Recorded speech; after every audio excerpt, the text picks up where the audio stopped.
আমাদের এখানে এই মুহূর্তে হচ্ছে বিকেল 6টা বাজে। আর আমার বাসার পাশে যে টিনটি আছে এখানে আসা হলো কারণ চিংড়ি মাছ কিনবো। চিংড়ি মাছটা কেনার মূল উদ্দেশ্য হচ্ছে ঈদের দিনের জন্য একটু রান্না করব। বাসার পাশে টিনটি কিনবো হচ্ছে চিংড়ি কিনতে এসে কত কিছু আপনাদের দেখায় যে কত কিছু কেনা হলো। এই ফার্স্ট টাইম হচ্ছে জুস। ওইটা কি কিনছো?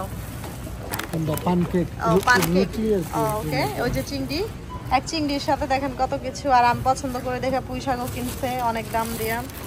আনারের একটা জুস কেনা হয়েছে, এদিকে শসা কেনা হয়েছে, পেট ঠান্ডা করার জন্য লাউ কেনা হলো, এদিকে সবরি কলা যেটা বলে এটা কেনা হয়েছে, টমেটো কেনা হয়েছে, সাথে আর কি কফি আর হচ্ছে পপকর্ন।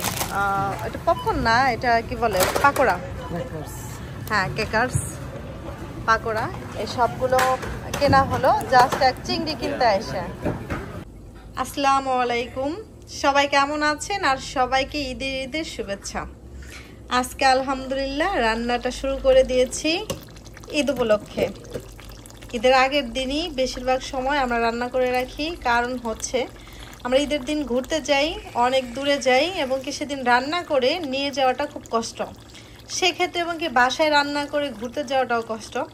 তো যেহেতু কানাডা ঠান্ডা, সেক্ষেত্রে আমরা রান্নাটা আগেই করে রাখি, খাবারগুলো নষ্ট হয় না। এই হচ্ছে আমার ঈদ উপলক্ষে গরু মাংসটা রান্না। খুবই সিম্পল খাবার রান্না করব। আর যেহেতু আমরা জনসংখ্যা খাবার খাওয়ার মধ্যে মাত্র 2 জন, বড় 2 জন, গরুর মাংস সাথে হচ্ছে খাসির সামান্য পায়া রান্না করব।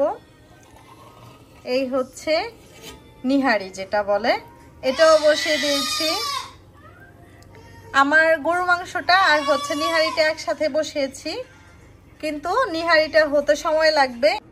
আমার ছেলে আর মেয়ে গরুর মাংস, নিহারি এগুলো একটু কমই পছন্দ করে, বা হাঁসের মাংস। তো সেজন্য যেহেতু আমি একটু নিহারি আর গরুর মাংস রান্না করলাম।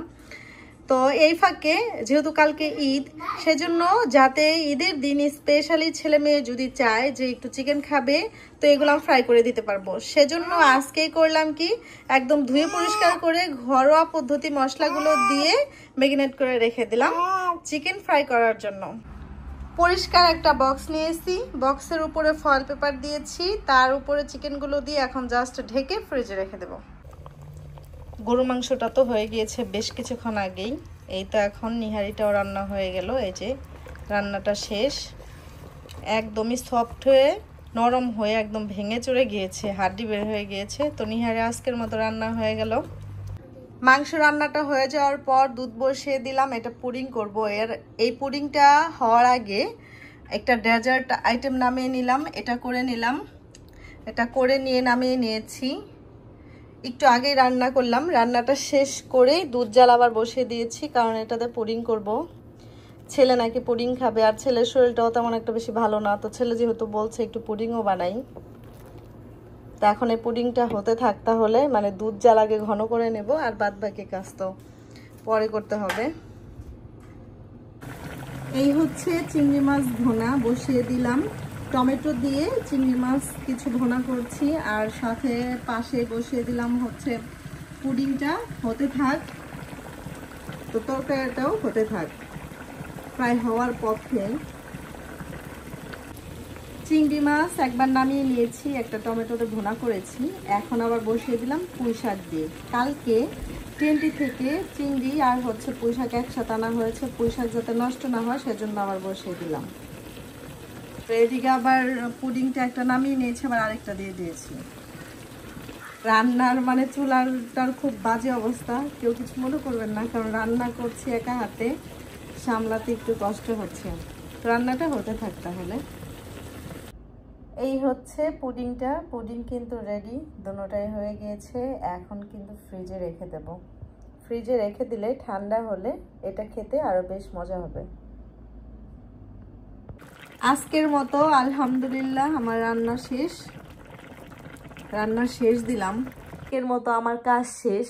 এখন রাত 8টা সাড়ে 8টার মতো বাজে, ঘুমাতে হবে অবশ্যই। আর চাঁদ রাত, আর প্রবাস জীবনে আসলে চাঁদ রাত বলতে কিছু নেই, ঈদও বলতে ওরকম কিছু নাই, জাস্ট একটু রান্নাবাড়া যেমন আজকে শেষ করেছি, আজকে বৃহস্পতিবার, কালকে সকালে কি কি করব সেটা আপনাদের সাথে শেয়ার করব। তো আজকে তো দেখলেই মানে দেখতেই পেলেন যে সারা দিন একদম আগের দিন বিকেল থেকে বাজার করা, সারা দিন আজকে রান্না করা, সব কাজ আদার্স আরও তো অনেক কাজ ছিল। সাফন, তুমি আজকে সকার খেলতে গেছিলাম, সকার খেলতে গেছিলা ফুটবল? তো আজকে সাফন ফুটবল খেলতে গিয়েছিল এবং কি সাফনের স্কুল ছিল, সাফরিনের ডে কেয়ার ছিল, আমার রান্না বাড়া ছিল, সাফনের আব্বুর কাজ ছিল, সবই কিন্তু চলেছে। জাস্ট আপনাদের সাথে সিম্পল শেয়ার করলাম যে আমি কি কি রান্না করেছি, কি আয়োজন করেছি, সেটাই। আর নর্মাল এগুলো সবাই করে, ততটুকুই। আজকের মানে সারা দিন আর রাত এই পর্যন্ত কাজ করতে করতে এই দিন আর রাত পার হয়ে গেল। আলহামদুলিল্লাহ আজকে যেহেতু আমাদের এখানে বৃহস্পতিবার, কালকে শুক্রবার, আলহামদুলিল্লাহ ঈদ। আজকের মতো আলহামদুলিল্লাহ ভিডিওটা এই পর্যন্তই। আর ঈদের দিন সারাদিন কী করি সেটা অবশ্যই পরের একটি ভিডিওতে আপনাদের সাথে দেখা হবে এবং কথা হবে। তো ভালো থাকবেন সবাই। সাফন, সবাইকে বাই বলো। ভালো থাকেন। সাফনের মানে আসলে বাংলা উচ্চারণ একটু শুদ্ধ কম হয়। সবাই ভালো থাকবেন। Good night.